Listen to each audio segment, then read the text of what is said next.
بال بچے پالو، پرورش کرو، اچھے اچھے دھندوں پہ اچھے اچھے کیریئرز ان کے بنا کے اچھے اچھے پروفیشن میں اس کو بٹھاؤ بچوں کو. کن چکروں میں پڑے ہوئے؟ نہیں. کیوں؟ ایک یہ کہ آج کی تاریخ تک جتنا میں نے دین کو سمجھا ہے قرآن سے، حدیث سے، سنت سے، سیرت سے، اس کا یہ کہ اس کے لیے کوشش کرنا فرض ہے. ہو نہ ہو اس کی مجھ پر ذمہ داری نہیں. کوشش کرنا فرض ہے. اگر میں کوشش نہیں کرتا تو میں مجرم ہوں. آپ کوشش نہیں کرتے آپ مجرم ہیں.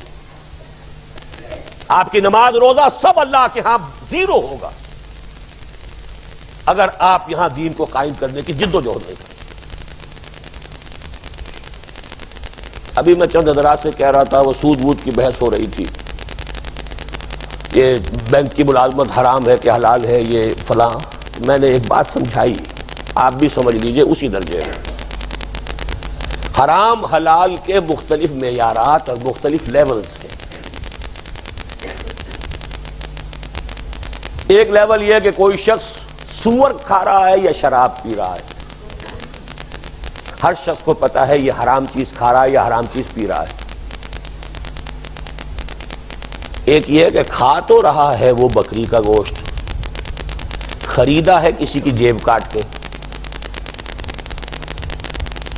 تو حلال کھا رہا ہے کہ حرام کھا رہا ہے؟ بتائیں نا.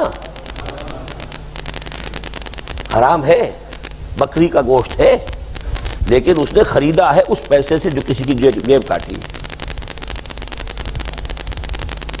اچھا اس نے خود تو جیب نہیں کاٹی،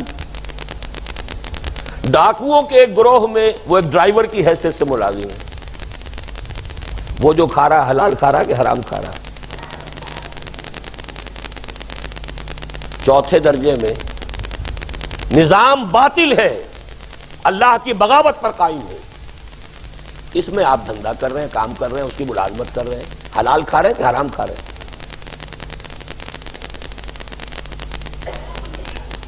یہ ہے چوتھی بات. باطل کے غلبے میں سانس لینا بھی حرام ہے جب تک کہ انسان اس کو بدلنے کے لیے سرتوڑ کوشش نہ کرتا.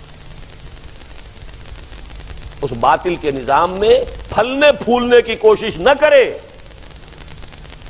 ناگزیر تقاضے زندگی کے جو ہیں ان کو صرف پورا کرے اور ان کا بھی کفارہ ادا کرے. جو حرام میرے اندر گیا ہے، کفارہ یہ ہے کہ جو توانائی مجھے ملی ہے اس سے وہ میں اللہ تیرے دین کے لیے خرچ کر رہا ہوں. یہ کفارہ ہوگا اس کا. جیسے آپ سے گناہ ہو جاتا کفارہ ہے کہ نہیں اس کا؟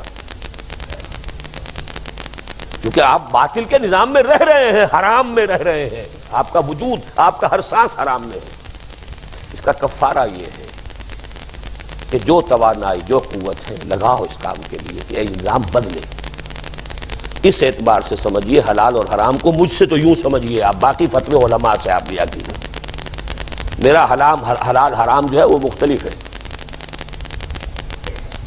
تو پہلی بات تو یہ ہے کہ اس پر میں اس لیے کرنے پر مجبور ہوں کہ یہ میرا فرض ہے.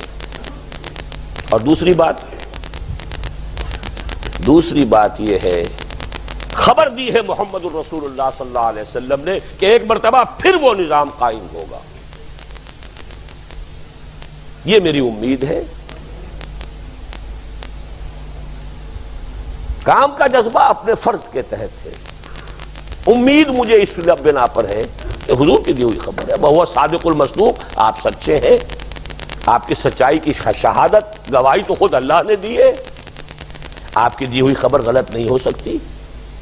آپ نے فرمایا، آج میں وہ حدیثیں نہیں سنا رہا آپ کو، بارہا سنا چکا ہوں پہلے. ہم نے چھاپا ہے، عام کیا ہے. اب تو ایک 4 ورقے کا علیحدہ سے پمفلٹ شائع کر دیا، پتہ نہیں یہاں ہے یا نہیں ہے. وہ حدیثیں تو ہر مسلمان کو یاد ہونی چاہیے، اس لیے کہ مایوسی کا غلبہ ہوتا ہے اور اس مایوسی سے نکالنے کے لیے سہارا میرے پاس. سنبھلنے دے مجھے اے نا امیدی، کیا قیامت ہے کہ دامان خیال یار چھوٹا جائے ہے مجھ سے. امید کا دامن ہاتھ سے چھوٹتا محسوس ہوتا ہے حالات کو دیکھ کر، اور پھر سہارا ملتا ہے تو حضور کی ان دی ہوئی خبروں سے ملتا ہے.